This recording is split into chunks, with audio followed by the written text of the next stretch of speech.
Hello students, welcome to Kannada IAS academy. ಇವತ್ತು current ಅಫೇರ್ಸ್ನಲ್ಲಿ ನಾವು ಜುಲೈ ತಿಂಗಳ ಸೋಷಿಯಲ್ ಇಶ್ಯೂಸ್ ಮತ್ತು ಆರ್ಟ್ ಆ್ಯಂಡ್ ಕಲ್ಚರ್, ಆಮೇಲೆ places in news, persons in news, scheme, okay, ಹಾಗೆಯೇ ಒಂದು ನರೇಗಾ ಯೋಜನೆಯ ಬಗ್ಗೆಯೂ ಕೂಡ ನಾವು ತಿಳ್ಕೊಳ್ಳೋಣ. ಓಕೆ, ಪ್ರಿಲಿಮ್ಸ್ಗೆ ಬೇಕಾಗುವಂಥ ಮಾಹಿತಿನ ಮಾತ್ರ ನಾವು ಕೊಡ್ತಾ ಇದ್ದೀವಿ. ತುಂಬ ವೇಗವಾಗಿ ಹೇಳ್ತೀವಿ, ಎಷ್ಟು ಬೇಕೋ ಅಷ್ಟೇ ಹೇಳ್ತೀವಿ. ಅಷ್ಟನ್ನೇ ಮಾರ್ಕ್ ಮಾಡ್ಕೊಳ್ಳಿ, ಅಷ್ಟೇ ಒಂದು 2-3 ಸಾರಿ ರಿವಿಷನ್ ಮಾಡ್ಕೊಳ್ಳಿ, ನೆನ್ಪಿಟ್ಕೊಳ್ಳಿ. ಖಂಡಿತವಾಗ್ಲೂ ನಿಮಗೆ ಪ್ರಿಲಿಮ್ಸ್ ಎಕ್ಸಾಮ್ನಲ್ಲಿ ಹೆಲ್ಪ್ ಆಗೇ ಆಗುತ್ತೆ. ಸರಿನಾ? ಹಾಗಾದರೆ ಸ್ಟಾರ್ಟ್ ಮಾಡೋಣ. ಟಾಪಿಕ್ ನಂಬರ್ 6.1ನಲ್ಲಿ right based approach for development ಅಂತ ಇದೆ. ರಾಜಸ್ಥಾನದಲ್ಲಿ ಏನಾಗಿದೆ ಅಂದರೆ ಮಿನಿಮಮ್ ಗ್ಯಾರಂಟೀಡ್ ಇನ್ಕಮ್ ಬಿಲ್ಲನ್ನು ಪಾಸ್ ಮಾಡಲಾಗಿದೆ, ಇಂಟ್ರೊಡ್ಯೂಸ್ ಮಾಡಿದ್ದಾರೆ, ಪಾಸ್ ಇನ್ನೂ ಆಗಿಲ್ಲ. ಅಂದರೆ ಒಬ್ಬ ವ್ಯಕ್ತಿಗೆ ಕನಿಷ್ಠ ಇಂತಿಷ್ಟು ಅಂತ ಸಂಬಳ ಹೋಗಬೇಕು ಅಂತ ಹೇಳಿ ಒಂದೇನೋ ಅವರು ಯೋಜನೆಯನ್ನು ಮಾಡ್ಕೊಳ್ತಾ ಇದ್ದಾರೆ. ಓಕೆ, ಕನಿಷ್ಠ ವೇತನ ಅಂತ ಹೇಳಿ, ಅಂದರೆ ಅಕಸ್ಮಾತ್ ನಿರುದ್ಯೋಗಿಗಳಾಗಿದ್ದರೆ ಅವ್ರಿಗೂ ಕೂಡ ಒಂದು ವೇತನ ಇರಬೇಕು, ಅವ್ರಿಗೂ ಸರ್ಕಾರ ಏನಾದರೂ ದುಡ್ಡು ಕೊಡಬೇಕು ಅನ್ನೋಂಥ ಒಂದು ಯೋಜನೆಯನ್ನು ತರಲಿಕ್ಕೆ ಪ್ರಯತ್ನ ಪಡ್ತಾ ಇದ್ದಾರೆ. ಅದು ಇದು ಜುಲೈನಲ್ಲಿ ಬಂದಿರುವಂಥದ್ದು. ಈಗ ಅಲ್ಲಿ ಸರ್ಕಾರ ಬೇರೆ ಬದಲಾಗಿದೆ, ಸದ್ಯಕ್ಕೆ ಅದು ನ್ಯೂಸ್ನಲ್ಲಿ ಅಷ್ಟೊಂದು ಮುಖ್ಯವಾಗಿರುವಂಥ ಟಾಪಿಕ್ ಅಲ್ಲ. ನೆಕ್ಸ್ಟ್ 6.2ನಲ್ಲಿ water sanitation and hygiene, wash ಅನ್ನೋಂಥ ಒಂದು ಸ್ಕೀಮ್ ಇದೆ. ಕೇಳ್ಬೋದು ಪ್ರಿಲಿಮ್ಸ್ನಲ್ಲಿ ವಾಶ್ ಅಂದರೆ ಏನಂತ ಹೇಳಿ. ವರ್ಲ್ಡ್ ಹೆಲ್ತ್ ಆರ್ಗನೈಸೇಷನ್, ವಿಶ್ವ ಆರೋಗ್ಯ ಸಂಸ್ಥೆ, released a report burden of disease attributable to unsafe drinking water, sanitation and hygiene. ಒಂದು ರಿಪೋರ್ಟನ್ನು ಬಿಡುಗಡೆ ಮಾಡಿದ್ದಾರೆ ವಾಶ್ ಅನ್ನುವಂಥ ಒಂದು ಸ್ಕೀಮ್ಗೆ ಸಂಬಂಧಪಟ್ಟ ಹಾಗೆ. ಓಕೆ, ಹಾಗಾದರೆ ಏನಿದು ವಾಶ್ ಅನ್ನೋದು? ವಾಶ್ is a collective term for water sanitation and hygiene related to access to safe drinking water. ಅಂದರೆ ಈಗ ಸ್ವಚ್ಛ ಕುಡಿಯೋ ನೀರು, ಸ್ಯಾನಿಟೇಷನ್ ಫೆಸಿಲಿಟೀಸ್, ನೈರ್ಮಲ್ಯ, maintaining basic level of hygiene, ಸ್ವಚ್ಛತೆಯನ್ನು ಕಾಯ್ಕೊಳ್ಳೋದಾಗಿರ್ಬೋದು, ಇದರಲ್ಲಿ ಬರುತ್ತೆ. SDG 6ನಲ್ಲಿ ಏನು ಹೇಳಲಾಗಿದೆ ಅಂದರೆ ಕ್ಲೀನ್ ವಾಟರ್ ಆ್ಯಂಡ್ ಸ್ಯಾನಿಟೇಷನ್ ಇರಬೇಕು ಅಂತ ಹೇಳಿ ಹೇಳಲಾಗಿದೆ. SDG ಅಂದರೆ ಏನು? ವಿಶ್ವಸಂಸ್ಥೆಯವರು ಒಂದು ಕೆಲವೊಂದು ಗುರಿಗಳನ್ನ ಕೊಟ್ಟಿದ್ದಾರೆ, ಒಂದು 27-30 ಗುರಿಗಳನ್ನು. ಓಕೆ, ಒಂದು 18 ಅನಿಸುತ್ತೆ ಅವು. 2030ಕ್ಕೆ ಎಲ್ಲ ದೇಶಗಳನ್ನು ತಲುಪಿ ಅಂತ ಗುರಿ ಕೊಟ್ಟಿದ್ದಾರೆ. ಅದರ ಕುರಿತಾಗಿ ಇದು ಒಂದು ಸ್ಕೀಮ್, ಅದರ ಒಂದು ಸಬ್ ಟಾಪಿಕ್ನಲ್ಲಿ ಬರ್ತಾ ಇದೆ. ನೆಕ್ಸ್ಟ್ ವರ್ಲ್ಡ್ ಫುಡ್ ಪ್ರೋಗ್ರಾಮ್ ಅಂತ ಬರುತ್ತೆ, WFP, ಗ್ಲೋಬಲ್ ಫುಡ್ ಕ್ರೈಸಿಸ್ನಲ್ಲಿ. ವರ್ಲ್ಡ್ ಫುಡ್ ಪ್ರೋಗ್ರಾಮ್ ಬಗ್ಗೆ ತಿಳ್ಕೊಳ್ಳೋದಾದರೆ ನಾವು, ಇದು ವಿಶ್ವಸಂಸ್ಥೆಯ ಮತ್ತು ಫುಡ್ ಆ್ಯಂಡ್ ಅಗ್ರಿಕಲ್ಚರ್ ಆರ್ಗನೈಸೇಷನ್ ಅವರು ಸೇರ್ಕೊಂಡು ಮಾಡಿರುವಂಥ ಒಂದು ಸಂಘಟನೆ ಆಗಿದೆ. 1961ರಲ್ಲಿ ಆರಂಭ ಆಯ್ತಿದು. ಇದು ಯಾವ ರೀತಿ ನಡೆಯುತ್ತೆ ವರ್ಲ್ಡ್ ಫುಡ್ ಪ್ರೋಗ್ರಾಮ್ ಅಂತಂದರೆ, ಯಾವ್ಯಾವ ದೇಶಗಳವರು ತಾವಾಗೆ ದೇಣಿಗೆ ಕೊಡ್ತಾರೆ ಸ್ವಯಂ ಇಚ್ಛೆಯಿಂದ, ಅದರಿಂದ ಮಾತ್ರ ನಡೆಯುತ್ತೆ. ಯಾವುದೇ ರೀತಿಯ ಕಡ್ಡಾಯವಾಗಿ ಪ್ರತಿ ದೇಶದವರಿಷ್ಟು ದುಡ್ಡು ಕೊಡಲೇಬೇಕು, ದೇಣಿಗೆ ಕೊಡಲೇಬೇಕು ಅಂತ ಹೇಳಿ ಯಾವುದೇ ಪಾಯಿಂಟಲ್ಲಿ ಬರೋದಿಲ್ಲ. Okay, global report on food crisis ಅನ್ನುವಂಥ ಒಂದು ರಿಪೋರ್ಟನ್ನು ಇದು ಬಿಡುಗಡೆ ಮಾಡುತ್ತೆ. ಬಟ್ ಇತ್ತೀಚೆಗೆ ಇದು ಯಾಕೋ ಪರಿಣಾಮಕಾರಿಯಾಗಿ ವರ್ಕ್ ಮಾಡ್ತಾ ಇಲ್ಲ ಅಂತ ಇಲ್ಲಿ ಹೇಳಲಾಗಿದೆ. ಮತ್ತು ಇನ್ನೊಂದು, ಈ ಸೊಸೈಟಿ ಟಾಪಿಕ್ ಏನಿದೆಯಲ್ಲ, ಸೊಸೈಟಿ ಟಾಪಿಕ್ ಮ್ಯಾಕ್ಸಿಮಮ್ ಎಲ್ಲ ಮೇನ್ಸ್ ರಿಲೇಟೆಡ್ ಇರುತ್ತೆ, ಅದಕ್ಕೋಸ್ಕರ ನಾನು ಇಷ್ಟೊಂದು ವೇಗವಾಗಿ ಹೋಗ್ತಾ ಇದ್ದೀನಿ. Next urbanisation and agri food system ಅನ್ನೋದಿದೆ, ಇದು ಕೂಡ ಮೇನ್ಸ್ ಟಾಪಿಕ್ ಆಗುತ್ತೆ. ಇದರಲ್ಲೂ ಕೂಡ ಯಾವುದೇ ಪ್ರಿಲಿಮ್ಸ್ ಟಾಪಿಕ್ ನನಗೆ ಕಂಡು ಬಂದಿಲ್ಲ. Next performance grading indexed for school education system ಅಂತ ಹೇಳಿ ministry of education released report ಬಿಡುಗಡೆ ಮಾಡಿದ್ದಾರೆ, ಶಿಕ್ಷಣ ಸಚಿವಾಲಯದವರು, ಕೇಂದ್ರ ಸರ್ಕಾರದವರು. ಓಕೆ, ಏನು ಪರ್ಫಾರ್ಮೆನ್ಸ್ ಗ್ರೇಡಿಂಗ್ ಇಂಡೆಕ್ಸ್ ಅಂತ ಹೇಳಿ, ಅಂದರೆ ಆಯಾ ಶಾಲಾ ಮಕ್ಕಳ ಒಂದು ಪರ್ಫಾರ್ಮೆನ್ಸನ್ನು ಚೆಕ್ ಮಾಡಿದ್ದಾರೆ. ಓಕೆ, ಇದು ಕೂಡ ಅಷ್ಟೊಂದು ಮುಖ್ಯವಾಗಿರುವಂಥ ಏನು ಟಾಪಿಕ್ ಅಲ್ಲ. ನೆಕ್ಸ್ಟ್ ಮದರ್ ಟಂಗ್ ಇನ್ ಫೌಂಡೇಶನಲ್ ಎಜುಕೇಷನ್ ಅಂತ ಒಂದು ಟಾಪಿಕ್ ಬರುತ್ತೆ. ಪ್ರಾಥಮಿಕ ಶಾಲೆಯಲ್ಲಿ ಮಕ್ಕಳಿಗೆ ಮಾತೃಭಾಷೆಯಲ್ಲಿ ಶಿಕ್ಷಣ ಆಗಬೇಕಂತ ಹೇಳಿ, ಅದು ಕೂಡ NEP-ನಲ್ಲಿ ಕೂಡ ಇತ್ತದು. ಓಕೆ, ಮಲ್ಟಿಪಲ್ ಲ್ಯಾಂಗ್ವೇಜ್ನಲ್ಲಿ ಭಾಷೆ ಇರಲಿ, ಮಲ್ಟಿಪಲ್ ಭಾಷೆಯಲ್ಲಿ ಮಕ್ಕಳು ಶಾಲೆ ಕಲೀಲಿ ಅಂತ, ಅದು ಕೂಡ ಪ್ರಿಲಿಮ್ಸ್ ಟಾಪಿಕ್ ಆಗಲ್ಲ. ಮತ್ತು the paths to equal report ಅಂತ ಒಂದು ಬರುತ್ತೆ. ಏನಿದು ಅಂತ ನೋಡೋದಾದರೆ, UNDP and UN women jointly released ಈ ಒಂದು ರಿಪೋರ್ಟನ್ನು ವಿಶ್ವಸಂಸ್ಥೆಯ ಡೆವಲಪ್ಮೆಂಟ್ ಪ್ರೋಗ್ರಾಮ್ ಮತ್ತು ವಿಶ್ವಸಂಸ್ಥೆಯ ವಿಮೆನ್ ಅನ್ನುವಂಥ ಒಂದು ಸಂಸ್ಥೆಯವರು ಸೇರ್ಕೊಂಡು ಬಿಡುಗಡೆ ಮಾಡಿದ್ದಾರೆ. UNDP ಅಂತ ಅಂದರೆ ಇದು 1966ರಲ್ಲಿ ಇದು ಉದ್ಘಾಟನೆ ಆಗಿದೆ. ವರ್ಕ್ಸ್ ಇನ್ ಅಬೌಟ್ 77 ದೇಶಗಳಲ್ಲಿ ಇದು ಕೆಲಸ ಮಾಡುತ್ತೆ. ಅಂದರೆ 77 ದೇಶಗಳು ಇದರಲ್ಲಿವೆ. ಇವರು ಬಿಡುಗಡೆ ಮಾಡುವಂಥ ರಿಪೋರ್ಟ್ಗಳು human development report, global multi dimensionally poverty index, very important, ಪ್ರಿಲಿಮ್ಸಲ್ಲಿ ಕೇಳ್ಬೋದು, ನೆನ್ಪಿಟ್ಕೊಳ್ಳಿ. ಓಕೆ, ಆಮೇಲೆ ಜೊತೆಗೆ global gender parity index, women empowerment index, ಇವು ಕೂಡ ಬಿಡುಗಡೆ ಆಗಿವೆ. ಓಕೆ, ಇಷ್ಟು ಗೊತ್ತಿರಲಿ. ನೆಕ್ಸ್ಟ್ ಜೆಂಡರ್ ಪ್ಯಾರಿಟಿ ಅಂತ ಬಂದಾಗ, no country has achieved full gender parity, ಯಾವುದೇ ದೇಶದಲ್ಲೂ ಕೂಡ ಲಿಂಗ ಸಮಾನತೆಯು ಕಂಡು ಬಂದಿಲ್ಲ ಸಂಪೂರ್ಣವಾಗಿ. ಓಕೆ, ನೆಕ್ಸ್ಟ್ UN ವಿಮೆನ್ ಅನ್ನುವಂಥದ್ದು 2010ರಲ್ಲಿ ಆರಂಭ ಆಗಿದೆ. ಜೆಂಡರ್ ಇಕ್ವಾಲಿಟಿಗೆ, ಲಿಂಗ ಸಮಾನತೆಗೆ ಇದು ಪ್ರಯತ್ನ ಪಡ್ತಾ ಇದೆ.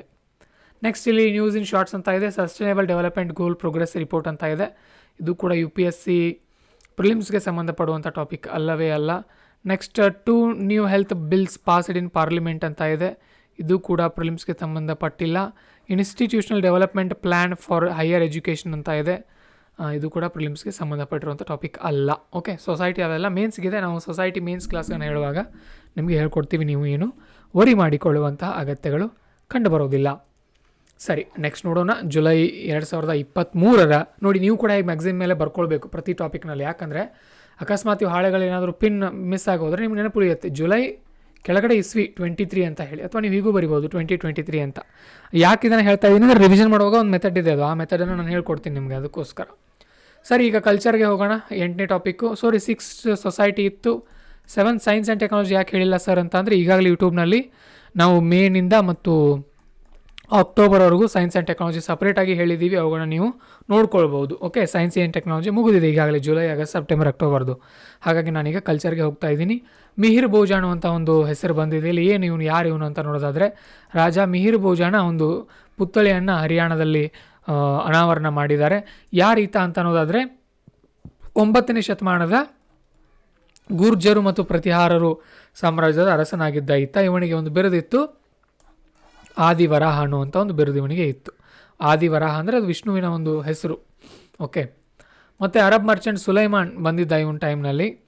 ಓಕೆ, ಅರಬ್ ಮರ್ಚೆಂಟ್ ಸುಲೈಮಾನ್ ಏನು ಹೇಳ್ತಾನೆ ಅಂತ ಅಂದರೆ, ಗುರ್ಜರ ಪ್ರತಿಹಾರರ ಅತ್ಯಂತ ಗ್ರೇಟೆಸ್ಟ್ ಕಿಂಗ್ ಇವನು.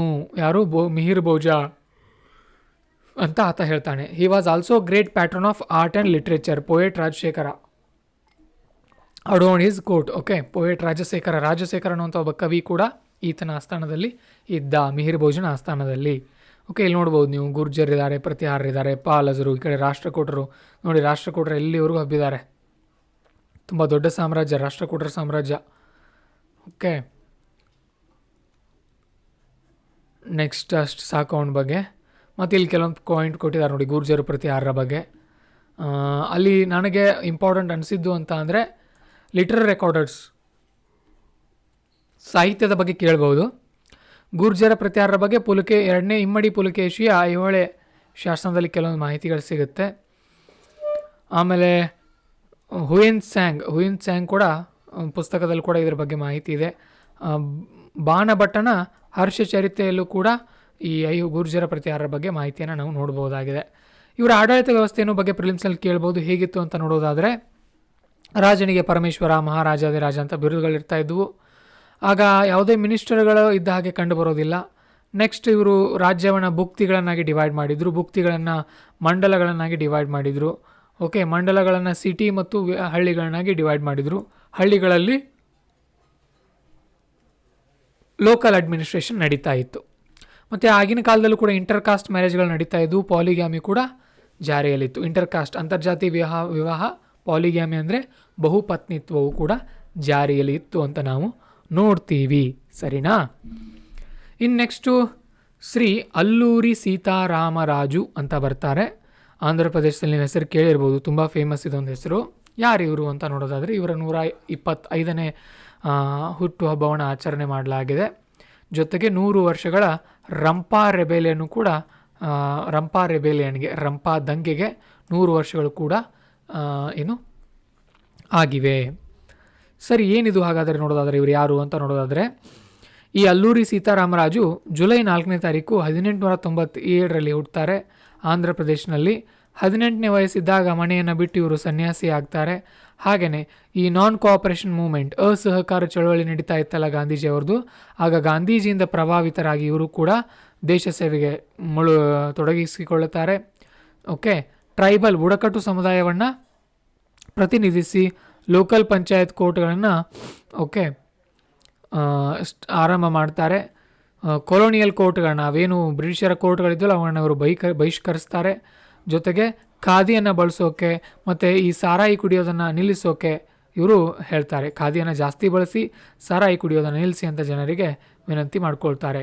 1922ರಿಂದ 24ರವರೆಗೆ ರಂಪಾ ರೆಬೆಲಿಯನ್ನ ನೇತೃತ್ವ ಇವರೇ ವಹಿಸಿಕೊಂಡಿರ್ತಾರೆ. ಓಕೆ, ಇದರ ಇನ್ನೊಂದು ಹೆಸರು ಮಾಣಯಂ ರೆಬೆಲಿಯನ್ ಅಂತಲೂ ಕೂಡ ಕರೆಯಲಾಗುತ್ತೆ. ಮನೆಯಂ ಅಂತ ಅಂದರೆ ಅಲ್ಲಿ ಫಾರೆಸ್ಟ್ ಅದರ ಹೆಸರು. ಮನೆಯಂ ಅಂದರೆ ಫಾರೆಸ್ಟ್, ನೆನ್ಪಿಟ್ಕೊಳ್ಳಿ. ಆದಿವಾಸಿಗಳನ್ನ ಸೇರಿಸ್ಕೊಂಡು ಇವರು ಹೋರಾಟ ಮಾಡಿದ್ರು ಬ್ರಿಟಿಷರ ವಿರುದ್ಧ. ಮದ್ರಾಸ್ ಫಾರೆಸ್ಟ್ ಆ್ಯಕ್ಟ್ ಅಂತ ಮಾಡಿದರು. ಬ್ರಿಟಿಷರು ಏನು ಮಾಡಿದ್ರು, ಮದ್ರಾಸ್ ಫಾರೆಸ್ಟ್ ಆ್ಯಕ್ಟನ್ನು ತಂದಿದ್ರು. ಆ ಒಂದು ಆ್ಯಕ್ಟ್ನ ಪ್ರಕಾರ ಇವ್ರಿಗೆ ತುಂಬ ತೊಂದರೆ ಆಗ್ತಾಯಿತ್ತು ಬುಡಕಟ್ಟು ಸಮುದಾಯದವರಿಗೆ. ಅಂದರೆ ಏನಾಗಿತ್ತು ಅಂತ ನೋಡೋದಾದರೆ ಇಲ್ಲಿದೆ ನೋಡಿ. ಯಾಕೆ ರಂಪಾ ರೆಬೆಲಿಯನ್ ಆಯಿತು ಅಂದರೆ ಇದು ತುಂಬ ಇಂಪಾರ್ಟೆಂಟ್, ಪ್ರಿಲಿಮ್ಸಲ್ಲಿ ಕೇಳ್ಬೋದು. ಬ್ರಿಟಿಷರು 1882ರಲ್ಲಿ ಮದ್ರಾಸ್ ಫಾರೆಸ್ಟ್ ಆ್ಯಕ್ಟ್ ಅಂತ ತರ್ತಾರೆ. ಅದ್ರ ಪ್ರಕಾರ ಈ ಮೈನರ್ ಫಾರೆಸ್ಟ್ ಪ್ರೊಡ್ಯೂಸ್ ಇರುತ್ತೆ. ಏನು ಮೈನರ್ ಫಾರೆಸ್ಟ್ ಪ್ರೊಡ್ಯೂಸ್ ಅಂದರೆ, ಈಗ ಕಾಡಿನಲ್ಲಿ ಮರಗಳಿನ ಎಲೆಗಳೆಲ್ಲ ಉದುರಿರುತ್ತೆ, ಕೆಲವೊಂದು ಔಷಧಕ್ಕೆ ಉಪಯೋಗವಾಗುವಂಥ ಸಸ್ಯಗಳಿರುತ್ತೆ, ಇನ್ನು ಕೆಲವು ಸಾರಿ ಜೇನನ್ನು ತೊಗೊಂಡು ಬರ್ತಾರೆ ಜನ ಕಾಡಿನಿಂದ ಅಲ್ವಾ. ಈಗ ನೀವು ನೋಡಿರ್ಬೋದು, ಈಗ ನಮ್ಮ ಕಾಂತಾರ ಸಿನಿಮಾದಲ್ಲಿ ತೊಗೊಂಡು ಬರ್ತಾ ಇರ್ತಾರೆ, ಅಲ್ಲಿ ಪೊಲೀಸರು ಅವ್ರನ್ನ ಅಡ್ಡಗಟ್ಟಿ ನಿಂತ್ಕೊಂಡಿರ್ತಾರೆ ಅಲ್ವಾ. ಸೊ ಆ ರೀತಿ ತೊಗೊಂಡು ಬರುವಾಗ ಜನ ಅದನ್ನು ಇವರು ಬ್ರಿಟಿಷರು ನಿಲ್ಲಿಸ್ತಾರೆ. ಸೊ ಇದೆಲ್ಲ ತಪ್ಪು ನಿಮ್ಮದು, ಹೀಗೆಲ್ಲ ಮಾಡಬಾರ್ದು ಅಂತ. ಜೊತೆಗೆ ಈ ಪೋಡು ಅಗ್ರಿಕಲ್ಚರನ್ನು ಬ್ಯಾನ್ ಮಾಡ್ತಾರೆ ಬ್ರಿಟಿಷರು. ಪೋಡು ಅಗ್ರಿಕಲ್ಚರ್ ಇನ್ನೊಂದು ಹೆಸರು ಏನಂತ ಅಂದರೆ ಶಿಫ್ಟಿಂಗ್ ಕಲ್ಟಿವೇಷನ್ ಅಂತ ಕರಿತೀವಿ. ಶಿಫ್ಟಿಂಗ್ ಕಲ್ಟಿವೇಷನ್ ಅಂದರೆ ಏನು, ಈಗ ಇಷ್ಟು ದೊಡ್ಡ ಕಾಡು ಇರುತ್ತಂದರೆ ಒಂದು ಸಾರಿ ಇಲ್ಲಿ ಏನು ಮಾಡೋದು, ಇಲ್ಲಿರುವಂಥ ಮರಗಳನ್ನೆಲ್ಲ ಕಡಿಯೋದು, ಅಲ್ಲಿ ಬೆಳೆಯನ್ನು ಬೆಳೆಯೋದು ರೈತರು. ಓಕೆ, ಅದು ಒಂದು 5-6 ವರ್ಷ ಬೆಳೆದ ನಂತರ ಮಣ್ಣೆಲ್ಲ ಮರುಭೂಮಿ ಆಗುತ್ತೆ, ಅಂದರೆ ಬರಡಾಗುತ್ತೆ, ಮತ್ತು ಬೇರೆ ಕಡೆ ಹೋಗಿ ಮರಗಳನ್ನ ಕಡಿಯೋದು, ಅಲ್ಲಿ ಬೆಳೆ ಮಾಡೋದು. ಇದು ಆದಿವಾಸಿ ಜನರ ಸಂಪ್ರದಾಯವೂ ಆಗಿದೆ. ಬಟ್ ಇದನ್ನು ಬ್ರಿಟಿಷರು ಬ್ಯಾನ್ ಮಾಡಿದರು. ಇದರ ವಿರುದ್ಧನೂ ಕೂಡ ಪ್ರತಿಭಟನೆಯನ್ನು ಮಾಡಲಾಯಿತು. ಎಲ್ಲಿ? ಆಂಧ್ರ ಪ್ರದೇಶದ ರಂಪಾ ರೆಬೆಲಿಯನ್ನಲ್ಲಿ. ಓಕೆ, ಇವರು ಹೋರಾಟ ಯಾವ ರೀತಿ ಮಾಡಿದ್ರು ಅಂದರೆ ಗೆರಿಲ್ಲಾ ಯುದ್ಧವನ್ನು ಮಾಡಿದ್ರು. ಮರಗಳ ಮತ್ತು ಕಾಡುಗಳಲ್ಲೆಲ್ಲ ಅಡಗಿಕೊಂಡು ಹೋರಾಟ ಮಾಡಿದ್ರು ಇವರು. ಓಕೆ, ಆಮೇಲೆ ಈ ಸಾಂಪ್ರದಾಯಿಕ ವೆಪನ್ಗಳನ್ನ ಬಳಸಿದ್ರೆ ನಾವು ಬ್ರಿಟಿಷರನ್ನ ಸೋಲಿಸೋಕ್ಕಾಗಲ್ಲ ಅಂತ ಹೇಳಿ ಬಾಂಬ್ಗಳನ್ನ ಮಾಡೋಕೆ ಕಲ್ತಿದ್ರು ಇವರು. ಅಲ್ಲೂರಿ ಸೀತಾರಾಮರಾಜು. ಕಲ್ಕತ್ತಾ ಸೀಕ್ರೆಟ್ ಸೊಸೈಟಿ ಅನ್ನುವಂಥ ಒಂದು ಸಂಘಟನೆ ಬರುತ್ತೆ ಭಾರತದ ಇತಿಹಾಸದಲ್ಲಿ, ಆ ಒಂದು ಸಂಘಟನೆಯನ್ನು ಸೇರಿಕೊಂಡು. ಓಕೆ, ಈ ರಂಪಾ ರೆಬೆಲಿಯನ್ ಏನು ಮಾಡ್ತು ಅಂದರೆ ಒರಿಸ್ಸಾದಲ್ಲಿ ಇದ್ದಂಥ ಟ್ರೈಬಲ್ಗಳಿಗೂ ಕೂಡ ಸ್ಫೂರ್ತಿಯನ್ನು ಕೊಡ್ತು ಅಂತ ಇಲ್ಲಿ ಹೇಳಲಾಗಿದೆ.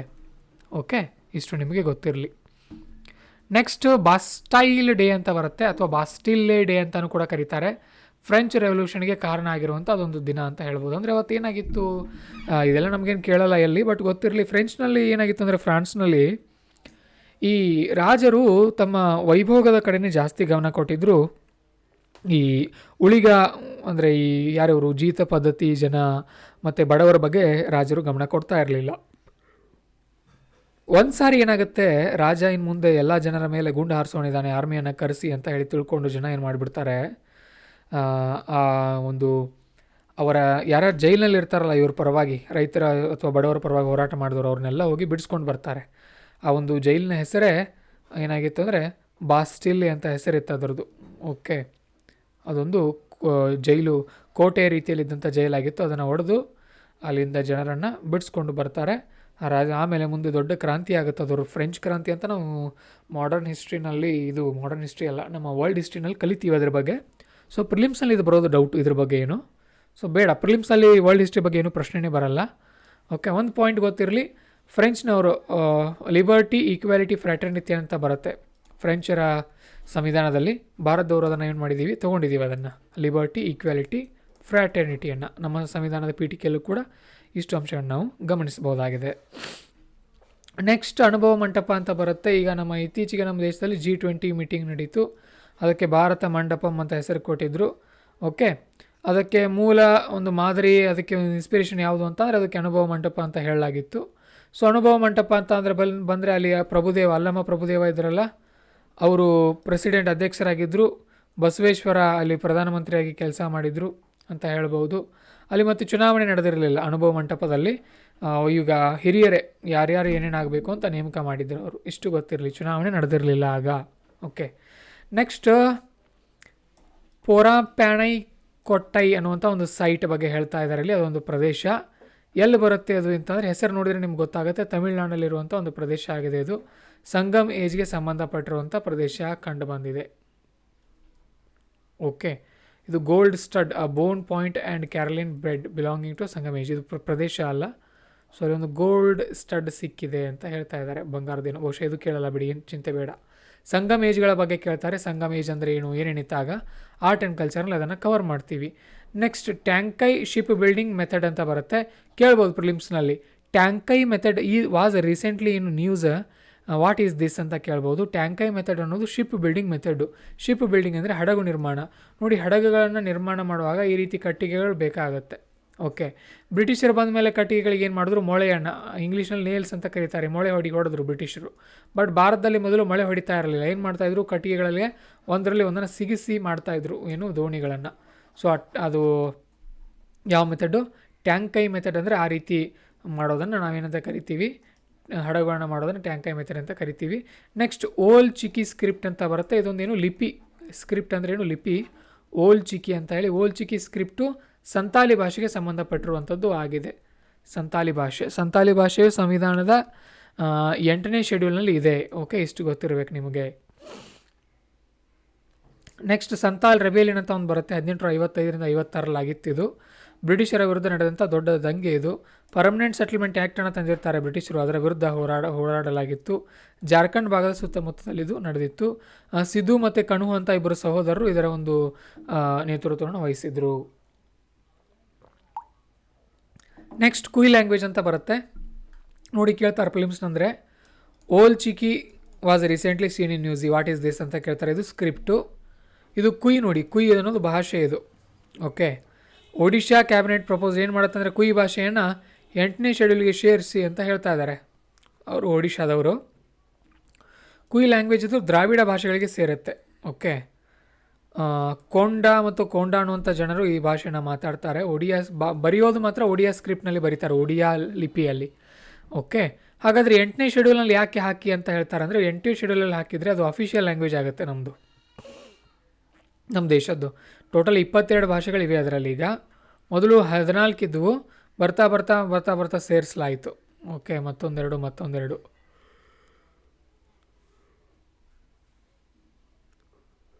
ಮತ್ತು ಯಾವುದೇ ಫಿಕ್ಸ್ ಇದನ್ನಿಲ್ಲ. ಈಗ ಒಂದು ಭಾಷೆ ಅಫಿಷಿಯಲ್ ಭಾಷೆ ಆಗಬೇಕು ನಮ್ಮ ದೇಶದಲ್ಲಿ ಅಂತ ಅಂದರೆ ಅದಕ್ಕೆ ಇದೇ ರೂಲ್ಸ್ಗಳಿರಬೇಕು ಅಂತ ಏನಿಲ್ಲ, ಆಯಾ ಸರ್ಕಾರಗಳ ನಿರ್ಧಾರ ತಗೊಳ್ಳುತ್ತೆ ಅಷ್ಟೆ. ಕಮಿಟಿಗಳನ್ನು ಮಾಡಿದರು, ಬಟ್ ಆ ಕಮಿಟಿಗಳಿಂದನೂ ಕೂಡ ಏನು ಸರಿಯಾದ ಒಂದು ಪಾಯಿಂಟ್ ಅವರು ಕೊಟ್ಟಿಲ್ಲ. ಸರ್, 8ನೇ ಶೆಡ್ಯೂಲ್ಗೆ ಹಾಕಿದರೆ ಏನಾಗುತ್ತೆ ಸರ್ ಒಂದು ಭಾಷೆ ಏನಂತ ಅಂದರೆ ಪ್ರಿಲಿಮ್ಸ್ನಲ್ಲಿ ಕೇಳ್ತಾರೆ. ಗೌರ್ಮೆಂಟಿಂದ ಸಪೋರ್ಟ್ ಸಿಗುತ್ತೆ, ಹಣಕಾಸು ಸಹಾಯ ಸಿಗುತ್ತೆ. ಸಾಹಿತ್ಯ ಅಕಾಡೆಮಿಯಿಂದ ಟ್ರಾನ್ಸ್ಲೇಷನ್ಗಳಾಗುತ್ತೆ, ಪುಸ್ತಕಗಳ ಅನುವಾದಗಳು. Can be used in assembly. Okay, assembly ಮತ್ತು ಪಾರ್ಲಿಮೆಂಟ್ಗಳಲ್ಲೂ ಕೂಡ ಮಾತಾಡ್ಬೋದು ಆ ಭಾಷೆಗಳಲ್ಲಿ. 22 ಭಾಷೆಗಳಿದೆ ಅದರಲ್ಲಿ. ಮತ್ತು all India competitive exam, IAS ಎಕ್ಸಾಮ್ಗನ್ನು ಬರಿಬೋದು ನಮ್ಮ ಭಾಷೆಯಲ್ಲೇ ಮೇನ್ಸನ್ನು. ಮತ್ತು RBI ಕೂಡ ಕರೆನ್ಸಿನಲ್ಲಿ ಬರೆಯುತ್ತೆ ಆ ಭಾಷೆಯ ಹೆಸರನ್ನು. ಓಕೆ, ಇಷ್ಟು ಗೊತ್ತಿರಲಿ. ಇನ್ನು ಝೋ ಪೀಪಲ್ ಅಂತ ಬರ್ತಾರೆ ಇವರು. ಓಕೆ, ಟ್ರೈಬ್ ಜನ ಚಿನ್ ಕುಕಿ ಮಿಜೋ ಎಥನಿಕ್ ಗ್ರೂಪ್ನಲ್ಲಿ ಬರ್ತಾರೆ. ಬಾಂಗ್ಲಾದೇಶ, ಇಂಡಿಯಾ, ಮಯನ್ಮಾರ್ಗಳಲ್ಲಿ ಇವರು ಕಂಡು ಬರ್ತಾ ಇದ್ದಾರೆ. ಹಾಗೆಯೇ ಇಲ್ಲಿ ಮತ್ತು ಕೆಲವೊಂದು ಜನ ಇದ್ದಾರೆ ನೋಡಿ, ಚಿನ್, ಕುಕಿ, ಮಿಜೋ, ಲೇಷಿ, ಝೂಮಿ, ಪೈಟಿ, ಫಿರ್ಮಿ, ರಾಲ್ತೆ, ಪವಾಯ್, ಲೈ, ಮಾರಾ, ಗಂಗಟೆ, ತೋಡು, ಇವೆಲ್ಲ ಹೆಸರುಗಳನ್ನ ಒಂದು ಸಾರಿ ಓದ್ಕೊಳ್ಳಿ. ಕೇಳಿದರು 2022 ಪ್ರಿಲಿಮ್ಸ್ ಎಕ್ಸಾಮ್ನಲ್ಲಿ ಹೀಗೆ ಹೆಸರುಗಳನ್ನ ಕೊಟ್ಟು ಇವೆಲ್ಲ ಏನು ಅಂತ ಕೇಳಿದರು UPSCನಲ್ಲಿ. ಓಕೆ, ಅದು ಟ್ರೈಬ್ಸು ಅಂತ ನಮಗೆ ಗೊತ್ತಿರಬೇಕು. ಇವರು ಟಿಬೆಟೋ ಬರ್ಮಾ ಲ್ಯಾಂಗ್ವೇಜ್ಗಳನ್ನ ಮಾತಾಡ್ತಾರೆ. ಓಕೆ, ನೆಕ್ಸ್ಟ್ ಕೇರ್ ಪೂಜಾ ಅಂತ ಬರುತ್ತೆ, ಸೆಲೆಬ್ರೇಟೆಡ್ ಇನ್ ತ್ರಿಪುರಾದಲ್ಲಿ ನಡೆಯುವಂಥ ಒಂದು ಹಬ್ಬ ಆಗಿದೆ ಇದು. ಓಕೆ, ತ್ರಿಪುರಾದ ಅಗರ್ತಲಾದಲ್ಲಿ. ನೆಕ್ಸ್ಟು ಸ್ಕೀಮ್ಸ್ ಇನ್ ನ್ಯೂಸ್ ಅಂತ ನೋಡ್ತೀವಿ. ಸ್ಕೀಮ್ಸ್ ಇನ್ ನ್ಯೂಸ್ ಅಂತ ಬಂದರೆ ಮಿನಿಸ್ಟ್ರಿ ಆಫ್ ಲೇಬರ್ ಆ್ಯಂಡ್ ಎಂಪ್ಲಾಯ್ಮೆಂಟ್ನವರ ಅಡಿಯಲ್ಲಿ ಬರುವಂತಹ ಸೆಂಟ್ರಲ್ ಸೆಕ್ಟರ್ ಸ್ಕೀಮ್ ಆಗಿರುವಂಥ ಪ್ರಧಾನಮಂತ್ರಿ ಶ್ರಮಯೋಗಿ ಮಾನಧನ ಅನ್ನುವಂಥ ಒಂದು ಯೋಜನೆ ಇದೆ. ಇದರಿಂದ ಭಾಳಷ್ಟು ಜನ ಆಚೆ ಬರ್ತಾ ಇದ್ದಾರೆ, ಅವ್ರಿಗೆ ಸರಿ ಅನ್ನಿಸ್ತಾ ಇಲ್ಲ ಯಾಕೋ, ಅದಕ್ಕೆ ಆಚೆ ಬರ್ತಾ ಇದ್ದಾರೆ. ಈ ಯೋಜನೆಯ ಪ್ರಕಾರ 60 ವರ್ಷದ ನಂತರ ಒಬ್ಬರಿಗೆ ರಿಟೈರ್ಡ್ ಆದರೆ ಕನಿಷ್ಠ 3,000 ವೇತನಗಳ ಒಂದು ನಿವೃತ್ತಿ ವೇತನವನ್ನು ಕೊಡೋರಿದ್ದಾರೆ ಸರ್ಕಾರದವರು. ಯಾರಿಗೆ ಈ ಯೋಜನೆ ಇದೆ ಅಂತ ಅಂದರೆ ಅನ್ಆರ್ಗನೈಸ್ಡ್ ವರ್ಕರ್ ಇರಬೇಕು ಅವರು, ಅಂದರೆ ಆರ್ಗನೈಸ್ಡ್ ಸೆಕ್ಟರ್ನಲ್ಲಿ ಇರಬಾರ್ದು, ಕೂಲಿ ಕಾರ್ಮಿಕರ ರೀತಿ ಅವ್ರು ಕೆಲಸ ಮಾಡ್ತಾ ಇರಬೇಕು. 18ರಿಂದ 40 ವರ್ಷದವ್ರು ಇದ್ದರೆ ಇದರಲ್ಲಿ ಎನ್ರೋಲ್ ಮಾಡಿಕೊಂಡು ಪ್ರತಿ ತಿಂಗಳು ಇಂತಿಷ್ಟು ಕಂತನ್ನು ಕಟ್ತಾ ಹೋಗಬೇಕು. ಮಂತ್ಲಿ ಆದರೆ 15,000ಕ್ಕಿಂತ ಕಡಿಮೆ ಇದ್ದವರು ಈ ಯೋಜನೆಗೆ ಸೇರಿಕೊಳ್ಬಹುದು. ಓಕೆ, ಆರ್ಗನೈಸ್ಡ್ ಸೆಕ್ಟರ್ನಲ್ಲಿ ಇವರು ಇರಬಾರ್ದು. ಇಷ್ಟು ಅಂಶಗಳು ಗೊತ್ತಿರಲಿ. Next Mahatma Gandhi national rural employment guarantee scheme, MG NREGA ಅಂತ ಬರುತ್ತೆ. ನರೇಗಾ ಅಂತ ಅಂದರೆ ನಿಮಗೆ ಗೊತ್ತಿರಬಹುದು, ಉದ್ಯೋಗ ಖಾತ್ರಿ ಯೋಜನೆ. ಲೈವ್ಲಿಹುಡ್ ಸೆಕ್ಯೂರಿಟಿ, ಜೀವನಾಧಾರ ಭದ್ರತೆಗೆ ಇದನ್ನು ಮಾಡಲಾಗಿದೆ. ಲೈವ್ಲಿಹುಡ್ ಅಂದರೆ ಜೀವನಾಧಾರ. 100 ಡೇಸ್ ಕನಿಷ್ಠ ಉದ್ಯೋಗ ಕೊಡಲೇಬೇಕು ಅನ್ನೋದಕ್ಕೆ ಇದನ್ನು ತರಲಾಗಿದೆ. ಎವ್ರಿ ಹೌಸ್ ಹೋಲ್ಡ್, ಯಾರೇ ಬಂದು ಕೇಳಿದ್ರು ಕೊಡಬೇಕು ಅವರಿಗೆ ಉದ್ಯೋಗ, ಯಾರೇ ಮನೆಯವ್ರಿಗೆ. ಅನ್ಸ್ಕಿಲ್ಡ್ ಮ್ಯಾನ್ಯುವರ್ ವರ್ಕ್ಗೆ, ಮತ್ತು ಅನ್ಸ್ಕಿಲ್ಡ್, ಸ್ಕಿಲ್ ಅಲ್ಲ ಅನ್ಸ್ಕಿಲ್ಡ್, ಅದಕ್ಕೆ ನೋಡಿ ಅವ್ರಿಗೆಲ್ಲ ಸಿಂಪಲ್ ಕೆಲಸಗಳನ್ನ ಕೊಡಲಾಗುತ್ತೆ ಅವ್ರಿಗೆ. ಒಂದೊಂದು ಸಾರಿ ಕೆಲಸನೇ ಮಾಡಲ್ಲ ಅವರು ಏನು. ಓಕೆ, ಯಾಕಂದರೆ ಅನ್ಸ್ಕಿಲ್ಡ್ ಕೆಲಸಗಳು ಮುಗಿದು ಬಿಟ್ಟಿರುತ್ತೆ, ಅದಕ್ಕೋಸ್ಕರ ಹಾಗೂ ಆಗ್ತಾಯಿದೆ. ಮತ್ತು ನೋಡೋಣ ಏನಾದರೂ ಪಾಪ ಅವರಿಗೆ ತರಬೇತಿ ಕೊಟ್ಟು ಸ್ಕಿಲ್ಡ್ ವರ್ಕ್ ಕೂಡ ಕಲಿಸ್ಕೊಡ್ಬೋದು ಮುಂದೆ ಸರ್ಕಾರದವರು. ಓಕೆ, ಈ ಒಂದು ಯೋಜನೆ 2005ರಲ್ಲಿ ಬಂದಿತ್ತು. ಇದರ ಮೂಲ ಉದ್ದೇಶ ಎಂಪ್ಲಾಯ್ಮೆಂಟನ್ನು ಜಾಸ್ತಿ ಮಾಡೋದು ದೇಶದಲ್ಲಿ. ಓಕೆ, ಮತ್ತು ಕನಿಷ್ಠ ಒಬ್ಬ ವ್ಯಕ್ತಿಗೆ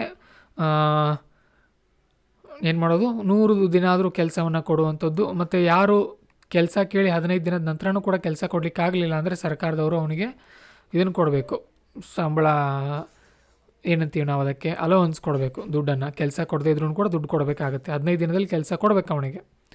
ಆಮೇಲೆ ಎಕ್ಸ್ಟ್ರಾ 50 ಡೇಸ್ ಅನ್ಸ್ಕಿಲ್ಡ್ ವರ್ಕ್ ಕೂಡ ಮಾಡಿಸ್ಬೋದು. ಅಂದರೆ 100 ದಿನ ಪ್ಲಸ್ ಒಂದು 50 ಎಕ್ಸ್ಟ್ರಾ ಕೊಡ್ಬೋದು, ಕೊಡದೇನೂ ಇರ್ಬೋದು. ಸ್ಟೇಟ್ ಗೌರ್ಮೆಂಟು ರೂಲ್ಸ್ಗಳನ್ನ ಮಾಡ್ತಾರೆ, ಕೆಲವೊಂದು ರೂಲ್ಸನ್ನು. ಆಮೇಲೆ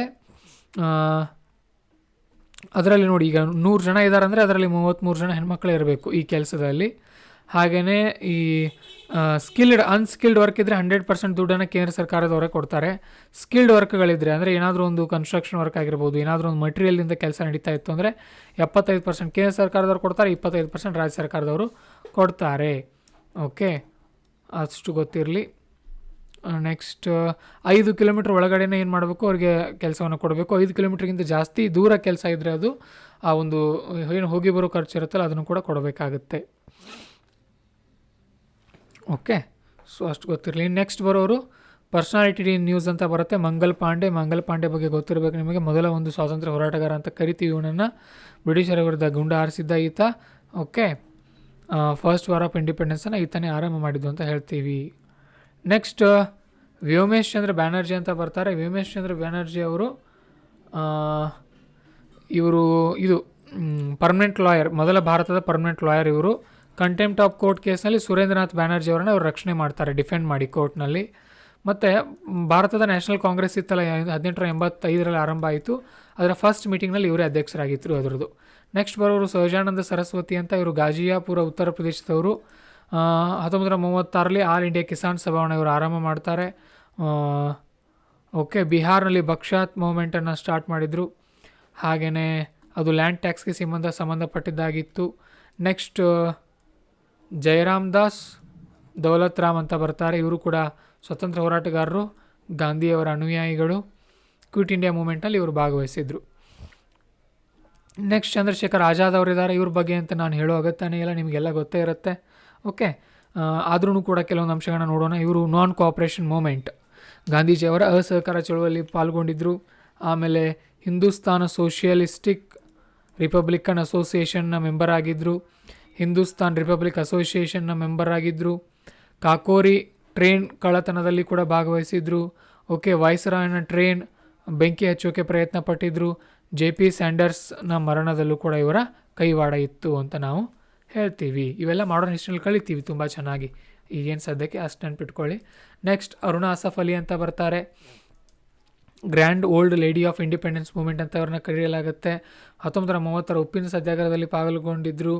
ಆಮೇಲೆ ಇಂಡಿಯನ್ ಫ್ಲ್ಯಾಗ್ ಎಟ್ ಟ್ಯಾಂಕ್ ಮೈದಾನ್ ಮುಂಬೈನಲ್ಲಿ Bharat ಫ್ಲ್ಯಾಗನ್ನು ಹಾರಿಸಿದ್ದು 1942ರಲ್ಲಿ.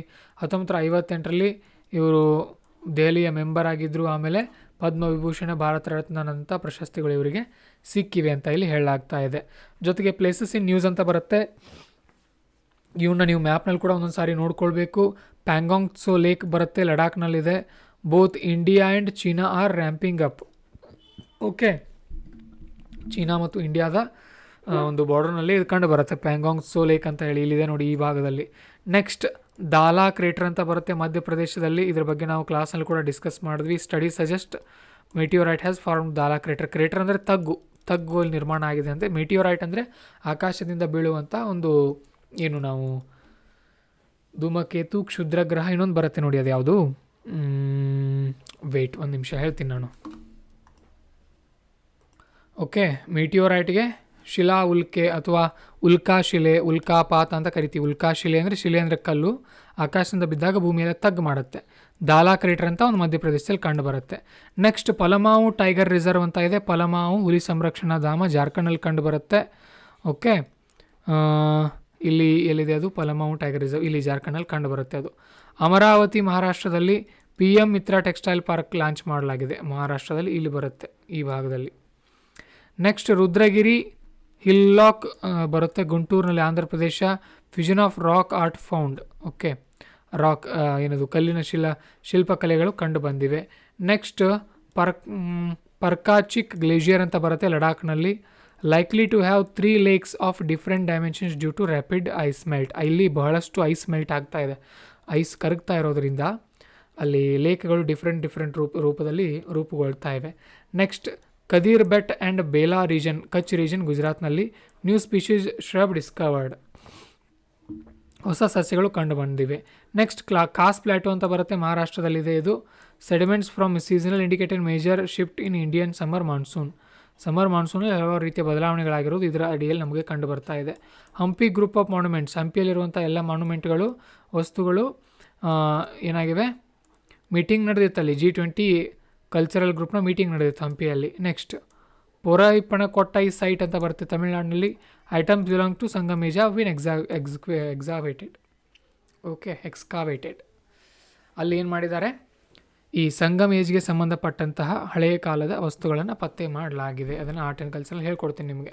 Next places in world ಅಂತ ಬರುತ್ತೆ. ವರ್ಲ್ಡ್ನಲ್ಲಿ ಯಾವ್ಯಾವ ಪ್ಲೇಸ್ಗಳಿವೆ ಇದ್ವು ಅಂತ ನೋಡೋದಾದರೆ ಸುಡಾನ್ ಇಲ್ಲಿದೆ. ಓಕೆ, ಎಲ್ಲಿದೆ Sudan?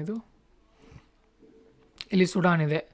Heavy fighting ರೇಜ್ಡ್ across the ಕರ್ತಾಮ್, ಅಲ್ಲೂ ಕೂಡ ಏನೋ ಫೈಟಿಂಗ್ ನಡೀತಾ ಇದೆ. ತಾಂಜಾನಿ ಅಂತ ಬರುತ್ತೆ. ತಾಂಜಾನಿಯಾ ಎಲ್ಲಿದೆ ಮ್ಯಾಪ್ನಲ್ಲಿ? ಇಲ್ಲಿ ನೋಡಿ, ಆಫ್ರಿಕಾದಲ್ಲಿ. First overseas IIT campus will be setup. ಭಾರತದ IITಯನ್ನು ಸ್ಟಾರ್ಟ್ ಮಾಡೋರಿದ್ದಾರೆ ತಾಂಜಾನಿಯಾದಲ್ಲಿ ಹೋಗಿ. India and Tanzania start trade settlement in local currencies. Local ಕರೆನ್ಸಿಗಳು ಅಂದರೆ ತಾಂಜಾನಿಯಾದವರು ಬಳಸುವಂಥ ಕರೆನ್ಸಿ ಮತ್ತು ನಮ್ಮ ಭಾರತದ ಕರೆನ್ಸಿಯನ್ನು ಬಳಸಿನೇ ವ್ಯಾಪಾರ ಮಾಡೋದು ನಾವೇನು ಮುಂದೆ. ಸಿ ಆಫ್ ಜಪಾನ್ ಅಂತ ಬರುತ್ತೆ, ಇಲ್ಲಿ ಜಪಾನ್ ಸಿ ಇದೆ. China and Russia joint air ಪ್ರಾಕ್ಟೀಸನ್ನು ಮಾಡಿದ್ದಾರೆ ಅಲ್ಲಿ. ನೆಕ್ಸ್ಟ್ ಥೈಲ್ಯಾಂಡ್ ಬರುತ್ತೆ. ಇಲ್ಲಿ ಥೈಲ್ಯಾಂಡ್ನಲ್ಲಿ ಬಿಮ್ಸ್ಟೆಕ್ ಮೀಟಿಂಗ್ ನಡೀತು. ಬಿಮ್ಸ್ಟೆಕ್ ಅಂದರೆ ಏನು ಅಂತ ಇಂಟರ್ನ್ಯಾಷನಲ್ ರಿಲೇಷನ್ಸ್ ಹೇಳುವಾಗ ಹೇಳ್ತೀವಿ. ನೆಕ್ಸ್ಟ್ ಫಿಲಿಪೈನ್ಸ್ ಬರುತ್ತೆ. ಟೈಫೂನ್ ದೊಕ್ಸೂರಿ ಹಿಟ್, ಟೈಫೂನ್ ಬಂದಿತ್ತಲ್ಲಿ, ಅಂದರೆ ಒಂದು ರೀತಿ ಚಂಡಮಾರುತ ಅದು ಕೂಡ. ನೆಕ್ಸ್ಟ್ ಸೊಲೋಮೋನ್ ಐಲ್ಯಾಂಡ್ ಅಂತ ಬರುತ್ತೆ. China and Solomon island sign diplomatic agreement. Okay, Solomon ಐಲ್ಯಾಂಡ್ಗಳು ದ್ವೀಪಗಳು ಕಂಡು ಬರುತ್ತೆ. ಅಲ್ಲಿ ಚೀನಾ ಮತ್ತು ಅವರು ಒಂದು ಸಹಿ ಮಾಡ್ಕೊಂಡಿದ್ದಾರೆ. ಕೋಕೋಸ್ ಐಲ್ಯಾಂಡ್ಗಳು ಇಲ್ಲಿ ಕಂಡು ಬರುತ್ತೆ, ಆಸ್ಟ್ರೇಲಿಯಾ ಎಡಭಾಗದಲ್ಲಿದೆ. Indian navy aircraft visited Cocos island, Indian navy ಇಲ್ಲಿಗೆ ಹೋಗಿತ್ತು. ನೆಕ್ಸ್ಟ್ ಮೊಜಾಂಬಿಕ್ ಬರುತ್ತೆ. ಮೊಜಾಂಬಿಕ್ ಎಲ್ಲಿದೆ ನೋಡ್ಕೊಳ್ಳಿ, ಇದು ಮೊಜಾಂಬಿಕ್ ಇಲ್ಲೇ ಇದೆ ಇದು. ನೆಕ್ಸ್ಟ್ ಚಾಡ್ ಅಂತ ಬರುತ್ತೆ. ಚಾಡ್ ಅನ್ನೋಂಥ ಪ್ರದೇಶ ಇಲ್ಲಿದೆ. ನೆಕ್ಸ್ಟ್ ನೈಜೀರಿಯಾ ಇದೆ. ಇಲ್ಲಿ ಅಲ್ಲಿ ಏನೇನು ನಡೆದಿತ್ತು ಅಂತ ನೀವು ಒಂದು ಸಾರಿ ಓದ್ಕೊಳ್ಳಿ. ನೆಕ್ಸ್ಟ್ ಇಲ್ಲಿ ಅರ್ಜೆಂಟೀನಾ, ಇಲ್ಲಿ ಪೆರು ಇದೆ. ಇಲ್ಲಿ ಪನಾಮ ಅನ್ನುವಂಥ ಒಂದು ಕಾಲುವೆ ಬರುತ್ತೆ. ಪನಾಮ ಕಾಲುವೆ ಎಲ್ಲಿದೆ? ಪನಾಮ ಕಾಲುವೆ ಇಲ್ಲಿ ಕಂಡು ಬರುತ್ತೆ.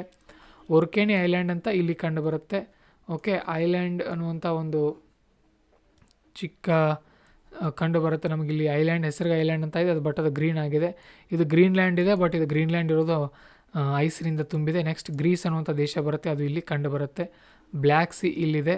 Russia terminated its participation black sea grain initiative.